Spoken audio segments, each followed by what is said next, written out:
guys, it's Ezra May. Welcome back to my channel. This is my first video of 2020 and like the rest of you, I'm slightly going insane, but I thought I'd make a video about the one thing that has been keeping me sane. Life is crazy, there's a lot going on, but we can always stream TV shows. To be honest, I'm kind of late to the streaming game. I mean, I fully believe in DVDs and Blu-rays, but I understand that sometimes all you have is Wi-Fi, and Wi-Fi has just opened up so many doors. So I am now in the streaming game. I was like hugging onto my DVDs for dear life, but I understand now that streaming is just so versatile. You can watch on your phone, your iPad, your TV, whatever, and there's just so much content out there right now, and I love getting to know people through the shows that they watch. So all of this is according to me. This is my personal taste. Let's get started. Now, the reason I signed up to Netflix 4 years ago was to watch Gilmore Girls. They were going to do a revival. I made a whole video about it. Gilmore Girls is definitely my comfort show. I used to watch it before streaming. I've got the DVD box set. I've just got so many copies of it everywhere. It's crazy, but now it's on Netflix, and if you haven't watched Gilmore Girls, please do that. There are 7 seasons. There's also a revival which came 10 years later, premiered on Netflix. It's 4 parts. I'm still trying to process that. It's been 4 years and I'm processing it. The original show, 7 seasons, is my go-to. It's an amazing story about women. Lorelai, her daughter Rory, and the grandmother Emily. Just the 3 of them, the dynamic, the mother-daughter relationship. It's just amazing. Check that out. Germany. Germany. Is Dad's from insuring Nazis now? Your father doesn't know any Nazis. I know, Mom. I was just... What? Joking. Oh, wait. Rudolf Gottfried, and we stayed with him once in Munich. Nice old man. Interesting stories. Mom, you socialized with a known Nazi? That's despicable. That's heinous. No, dear. That was a joke. Another one of my comfort shows that is now available on Netflix is Glee, and I remember watching Glee every week and staying up late to just catch up on episodes. It ended 5 years ago, but it's just still such a huge part of my life. I learned so many songs through that show. Obviously, it follows a Glee club at William McKinley High School in Lima, Ohio, and there's all these misfits come together and join a Glee club. There's amazing performances. You can really sink yourself into that world and learn so many things, especially if you're of a younger generation that completely missed it the first time around. Definitely check out Glee. I mean, you'll know instantly if you love it or not. Strangers waiting up and down the boulevard, their shadows searching in the night. Another huge show on Netflix which I think drew all of us to Netflix is Stranger Things. I love this binge watch, especially since each season is contained, and there are 3 up there at the moment, and they're all amazing seasons. These kids are so talented. It's just, it brings you right back to the 80s, the way it's produced and scripted and the way the story happened. The Duffer Brothers really created this amazing world that you can definitely escape into, and I love watching it. I highly recommend it if for some reason you have not seen it. It's almost here. What is it? What if it's the Demogorgon? Oh, Jesus, we're so screwed if it's the Demogorgon. It's not the Demogorgon. An army of troglodytes charged into the chamber. Troglodytes. Told you. A show that is on right now and is being updated weekly is Riverdale. Now, I made a whole video about this as well. It's based on the comics, but it's also completely different. It's a murder mystery, a thriller, drama, whatever you want to call it. I think especially the first season is really good if you've never seen it. The first season's great. Second season goes a bit wacky, but if you already love the show up until that point, you won't really care what happens. And so season 3 just finished, and we're in the middle of season 4. They can do everything. I love this cast. Dougie, we screwed up. We all did. And breaking into your dad's trailer was wrong, but at least some good came out of it. Pretty sure my dad was just arrested for murder. That gun wasn't there when we searched his trailer. Someone put it there after we left. Moving on to my family-friendly portion of Netflix. These are a few shows that I love watching with my family, and they are shows that I grew up with that are available on Netflix. The first one being Full House. Now, Full House, I cannot believe, ended right before I was born. I really grew up watching it, which means the reruns were so popular, just, you know, if not more popular than the time that it came out. It's a really wholesome family show about Danny Tanner and his 3 children. He's a widow, and so he enlists the help of his brother-in-law and his best friend. So it's sort of 3 dads and 3 daughters, and the dynamics and the stuff they go through. I mean, a lot of it is very 80s, but it's still so relatable. enjoyable, and you know, if anything, I love watching it for the costumes and just the little one-liners here and there, and the fact that the kids are so talented. It's such a great show. And recently they did a revival called Fuller House. Basically the eldest daughter kind of goes through the same thing with her family. It's very similar in tone. There's just a couple new characters. So there's about 4 seasons of that, so you've got the 8 original seasons plus 4 new seasons. That should keep you occupied. May I come in? Thank you. You made me call Duckface, and now he thinks I'm his girlfriend. He kissed me in his mind. If this gets out of school, I'm a dead duck. Have a nice day. Another family-friendly show, but a more kind of current one, is One Day at a Time. It's all about family. It's all about a grandmother, a mother, and her daughter, and her other son, and their neighbor, and it's just a really good ensemble comedy. They really address a lot of kind of progressive things as well, which I really appreciate. You know, watching it with my mom or my sister, we kind of can relate to so many different aspects of the show, but it does deal with political, social struggles, and it's really funny at the same time and heartwarming, and it made me cry. The only problem is Netflix cancelled it after 3 seasons and they were picked up by another network, so I don't know how I'm gonna watch that new season, but in the meantime these 3 seasons are really fun and I love it. What's wrong with it? You are not sobbing with joy. I have failed you. I have failed my family. I have failed Cuba.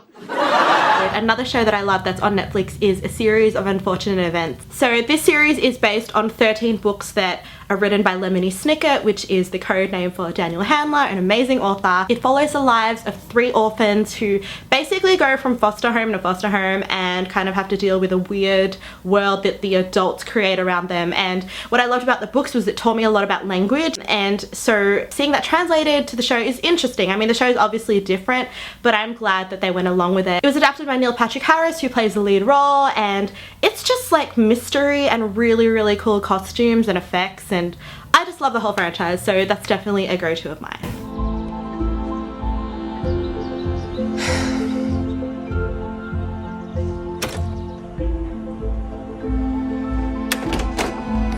Children? Children? Moving on, this is the non-family friendly portion of Netflix. Now I say that because I have been caught a few times, like people have come into my room and there's just like a really awkward scene happening, so obviously please be over 18 if you're going to check these out. My next recent binge was You, which is based on a YA novel, but it's a little bit scary. It's very dark, dangerous. There's only 2 seasons right now, starring Penn Badgley and Elizabeth Lale in the first season and Victoria Pedretti in the second season. I don't want to spoil anything, but it is very stylish. I think that's a good word for it. I literally could not put my phone down, and yes, I watched the entirety of it on my phone. But I think, you know, on a bigger screen it'd be much more grand and really interesting, but I really enjoyed that. If you don't know me, I generally watch shows because I'm drawn to the actor. I did watch it because obviously I know him from Gossip Girl, but I also know Elizabeth Lale from Once Upon a Time. She played Anna, as in Frozen Anna, in Once Upon a Time, and I loved her, and the 2 of them together is just like mad chemistry. Like I'm always here for a good love story. Although if you're watching You for a love story, you might be a little bit disappointed, just saying. And you're not alone anymore, Joe. So this next show I watched because of Gillian Anderson from The X-Files, of course. I love her, but her new show on Netflix is called Sex Education. It is so funny. There are 2 seasons right now, which I had to wait a year between each season, so if you haven't seen it, you're pretty lucky you get to watch it all at once. But it basically follows Otis, a 16-year-old boy who is just navigating his high school experience, and his mum happens to be a sex therapist, which, I mean, that's just gotta be awkward. He's trying to grow up and, you know, get through puberty, and his mum is telling him all these facts that he just wished he didn't have to hear from his mum. But other than that, it is a very good show. It kind of just highlights the complete awkwardness of being a teenager, yet addressing some real issues, especially relating to sexuality and things like that. So I put this in the non-family friendly section because there are a lot of times where I just like close my laptop because I'm like, okay, I gotta make sure that no one walks in hearing those sounds. So I came for Gillian Anderson, but I stayed for the love story. I mean, there are these 2 characters in the story that you just want them to be together, and it's so complicated. The students at the school need your help, Otis. And we need their money. I haven't really worked out the details yet, but I'm good with numbers, so I'll deal with the business end of things. and you can do the therapy. We'll charge for every appointment and split the cash. Therapy? Yeah, sex therapy. You have a gift? It would be irresponsible to waste it. Now this is kind of a biased one, but there's a show called Crushing, which is written and created by Phoebe Waller-Bridge. It's about these people in their 20, 30 somethings that are crushing at an abandoned hospital where you can live rent-free as long as you take care of it. So it's kind of weird, like your bedroom is a ward, literally, but it's just kind of like, yeah, a workplace sitcom where these people are like falling in love, doing crazy things and just relating to each other, and Phoebe Waller-Bridge herself is in it and she's the funniest person. I love her so much, but it is a great ensemble, and if you've got 3 hours to spare and you're super bored, check it out. What are you doing now? Do you want my love? Maybe tomorrow. I've got to find a job and a door and an identity, so... Moving on to Stan. Stan, I think, is an Australian-only app, but there are definitely alternatives because they have shows from American networks such as NBC and Fox, and you can find so much on there. But for me, my #1 comfort show is Parks and Recreation. If you were here in the early days, you would know that that is my absolute #1 favorite sitcom of all time, and it's a workplace comedy about Leslie Knope, who is just a woman in the Parks and Recreation department who wants to make a difference, and the crazy antics that her and her colleagues go through. There's a good 7 seasons. Please check that out. The best thing to potentially ever happen to anyone, anywhere in the history of the universe. Ladies and gentlemen, the world famous Lil Sebastian. What? Yes! No way! Oh my god! I never thought I'd get to meet him. It's really him! Well done, Leslie. Well done! If you've never seen Friends, which I think is impossible by this point, that is all available for streaming on Stan. I know in America it's going to launch on a new streaming app, I think HBO or something, but until then, if you are Aussie, we do have Friends on Stan, which is great, and I mean, it's a classic. You can't. Okay, hypothetically, why won't I be married when I'm 40? No. No, what is it? Seriously, is there something fundamentally unmarriable about me? Well? Dear God, this parachute is a knapsack. Last but not least is a new show that I've just started called Zoe's Extraordinary Playlist, and basically Zoe Clark, who works at an upstart where she does coding, but she's been having headaches, so she goes and gets this like MRI scan and something happens and there's an earthquake, and then suddenly she can hear people singing to her basically what they're thinking or feeling in their mind. So that's why it's called Extraordinary Playlist, because she's like hearing their playlist being sung out loud to her, and I love this concept. I don't know if you're up to date, but there is a little bit of a love triangle happening, and I am Team Max. So much so that I made a fan video that I literally just posted, so check that out on my other channel, Mem Edits. With somebody who loves me. Unbelievable. All I see is a bunch of mostly white people drinking overpriced coffee while you get a whole show?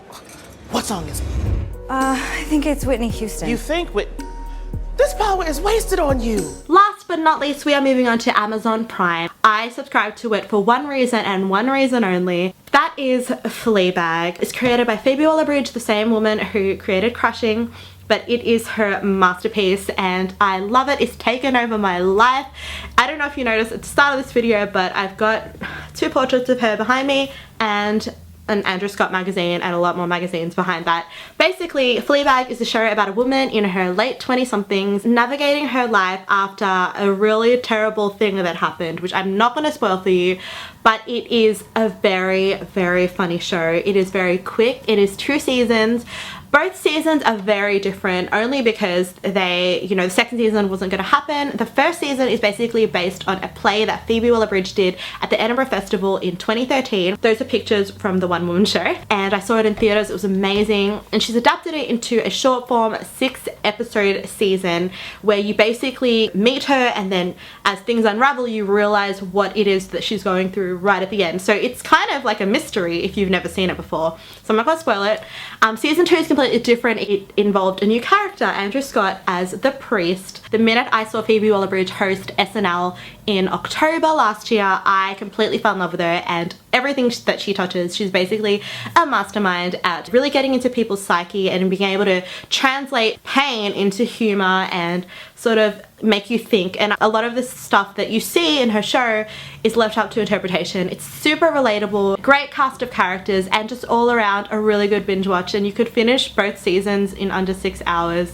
which is just crazy, and I've watched it so many times now. If you're a little bit young, it might be a bit intense for you, but I think where I am right now in my life, it was like the perfect show. Her name is Fleabag, by the way. We don't really find out her name. She is like literally being the worst human at the beginning of the show, and who she is at the end is just completely different. And I think that $6.99 a month or whatever for Amazon Prime is totally worth it if you get to watch Fleabag. Everyone says the second season is better, which in many ways it is, but I do love season 1, bless season 1. The only reason people say this is because in season 2 Andrew Scott comes in and we all love him. I left Fleabag right till the very end because I love it the most, so please check that out. Where did you get that? I brought it with me. No, you didn't. Give it back. Tight. So that's it, guys. Those are my favorite streaming shows right now. What are your favorite streaming shows? I would love to know and get more recommendation.